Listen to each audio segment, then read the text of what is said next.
Hello, a small explanation of some of the tools I use regularly when building MDF kits. These are made from the scraps from kits.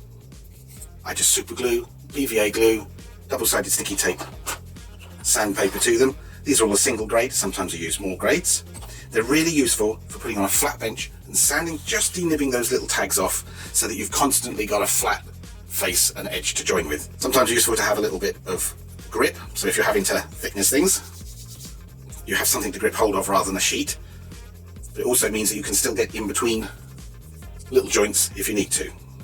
In addition to the sandpaper, I use a number of small files. This is a really useful elliptical needle file. More of that later when we come to do the interior of the build. Nail files, really good for getting in those gaps, taking little tags off or any little MDF tears. Not that we get many at Sarisa, but sometimes we do. Standard tweezers, little extended grips, maybe to get into places. Something again you may not have bumped into before. I'll just hold that close to the camera. I call this my extra finger. This is when you're trying to glue things together without touching them, and it really helps. You can get into little slots and places where big chubby fingers don't go, and you don't want to get glue on your fingers, especially when you're using super glue. Next up, quite often we need to align parts. So for instance, if you're just gluing things together and you want to make sure they're dead 90 degrees, this is all in the book as well, I use a piece of MDF. You notice there's a little bit filed off there.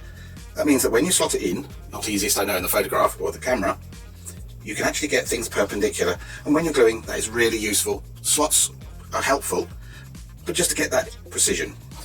The reason for the file, if you've got glue along the glue edge, you're less likely to have your holding piece stick to the parts that you're gluing together. And then this, it's not a protest sign, it is actually just a 90 degrees set square. So if you were gluing parts, say you're adding a customized wall interior, more of that later, you can actually glue 90 degrees. So you know you're always dealing with the precision of the laser cut with the precision of the glue. It allows you to adjust it any way, shape you want. And of course it does mean also, if you're doing a wall, you can actually know where you're putting that wall.